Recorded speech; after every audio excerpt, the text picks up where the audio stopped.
less than 10% of the high schools in Massachusetts participate in this program. It is a giant opportunity for us to create opportunities for kids, especially kids in school districts and in households where there aren't a lot of folks who go to college, to get their feet wet on what it's like to take college classes, to find out that they can indeed succeed. And the best part of all is every time they pass one of those classes, the price they paid for it was their time and their effort. Nothing else. No money out the door. These kids are all graduating with an associate degree that they basically earned on their own and with the help and support of their teachers and the folks in Massasoit. But the out-of-pocket cost of that was nothing.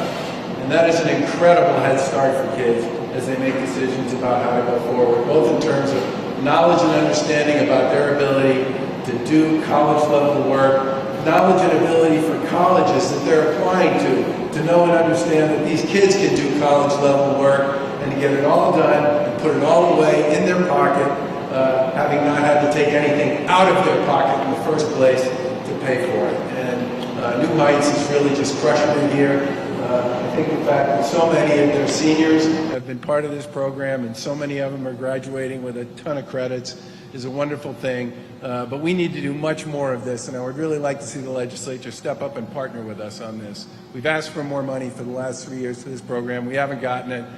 We should be doing far more with this program because it works, and it especially serves kids in communities who deserve a better chance, a better opportunity, and an open door that can get them into college. So thank you, New Heights, for all you've done with regard to this.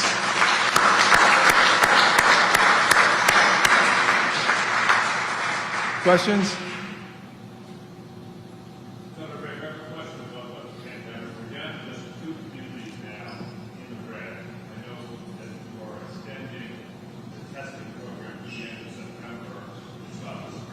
That's for summer school. We don't want this to be an impediment to school districts and kids and families from accessing summer school. Do you think it's necessary to keep an eye on the variance for that type of thing? I mean, are we out of the woods or no? Well, I mean, COVID is worth respecting at all times, right? But what I would say is I would hate to have a family or a student or a district or a school make a decision not to participate in summer programming because of concerns they might have about the virus. And one way for us to make it easier for people to both teach and to operate and to attend summer classes is if we continue to run that surveillance program so that every week everybody knows whether or not in fact there is any cases in their school. And the good news here is, generally speaking, the positive test rate across half the districts or so in Massachusetts that participate in this program is less than 1%, which is a really great statement about how effective the Commonwealth's role in both developing this program, but just as importantly, the schools have been in keeping them safe. Are you psyched by the fact that we've gone from 226 in the red? Oh, we had 266 at one point, didn't we? Yeah. Down to 2. I mean, it's amazing how far we've come. Well, I think one of the things we talked about very early on in one of our press conferences about this was that we felt we were in a race against time, and we needed to get people vaccinated and vaccinated as quickly as we possibly could, and especially to get what we considered to be, the most vulnerable populations, folks with comorbidities, seniors, folks in long-term care, people in congregate settings. And honestly, you can put together the best program you possibly can, but it doesn't work unless the people of the Commonwealth decide they want to step up and play. And the enthusiasm and the commitment that people in Massachusetts made to get vaccinated is an enormous part of why we're really the only big state in the country with more than 5 million people that has 75% of its adult population having gotten a first dose. And our return rate for second doses is dramatically higher than the national average. And that is literally just a function of the people in Massachusetts stepping up and doing the right thing. Say again? Yeah.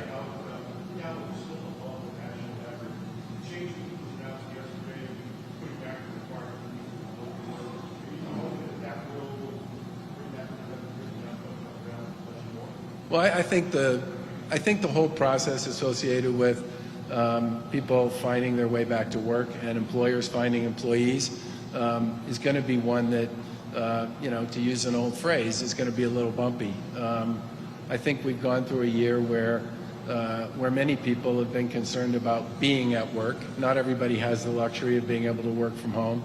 And I think as the virus has dramatically receded, as most people who are of working age have gotten vaccinated, it makes it a lot easier for folks to take the step to go out and find a job and go back to work, maybe to a job that's similar to the one they had or a different one. I think what we're going to do is everything we can to support people who want to go back to work with a lot of activity in our career centers and a lot of activity in our reemployment programs, and we'll do everything we can to. We actually found during the pandemic that putting lots of employers who were looking for people together with lots of people who were looking for work and doing it virtually, we could actually connect a lot more of those people together than we could normally do it when we traditionally did it all in one place, face to face. But I think as the case counts continue to go down, as vaccinations continue to go up, I think more and more people will get comfortable with quote unquote going back to work. Some parents and students are upset that they still want to hold students back a grade, even though they failed personal challenges. Yep. They feel like this is just a lost year. What do you say to that? Is there any statewide recommendations to schools about holding kids back? We've had some conversations with the commissioner about this. First of all, I hope a lot of those folks take advantage of the summer school opportunities that are going to be available. We're putting a lot of money into this. The feds have put a bunch of money into local communities for it. I know many communities know they need to be offering a broader and richer set of summer school experiences for kids. But I do believe that if a parent believes that their child is not ready to go on to the next year, then that has to be taken extraordinarily seriously in making decisions about what your class size looks like. The federal government has put a lot of resources into local communities, both in terms of general spending, but also in terms of education spending. I expect that by the time we get the budget, thanks to the work that the legislature and we have done collaboratively, school districts are going to get the largest numbers they've ever gotten from state government to fund their schools. And I think we all need to be flexible here to respect and understand that for a lot of kids this has been a lost year. And I'm sure what parents are worried about is if their kid gets promoted and didn't get the experience and the knowledge out of this year to get to the next grade, they're going to start next year in a terrible place. And that would be a shame.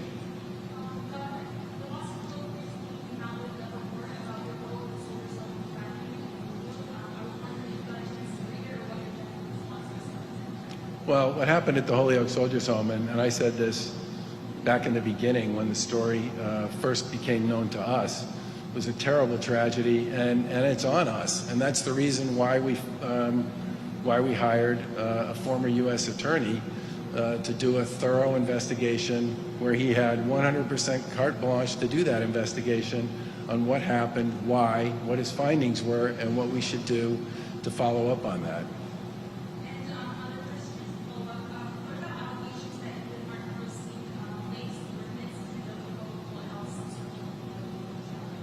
Mark Perlstein had 100% latitude, and he said this on a number of occasions, to go wherever he thought that report was going to take him. And the findings in that report led to a whole series of reforms that we believe were important reforms and are pretty consistent with the findings of the Attorney General's investigation as well. Last question. Remember, can I ask you about the Caleb Miller case? Yeah. You tried this a little bit yesterday, but you can watch it here and watch that. How are you feeling about the investigation? It's been done at least the family deserves their own independent investigation. Well, first of all, I have 3 kids.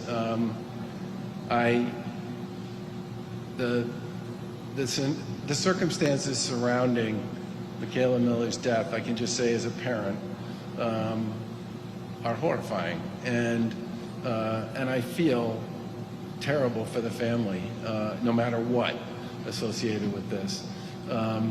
I've said publicly that Marion Ryan is a person of high integrity who I think most people believe, and I would agree, has done a very good job as the district attorney there for a very long time. I think to the extent that you could do outside, and her investigation is still ongoing, as I understand it. If there were to be some sort of an independent review of that or a separate investigation under current state law, that would be something that would have to be worked out between the district attorney and the attorney general. Under state law, that's really the only place you can go. Thanks, everybody.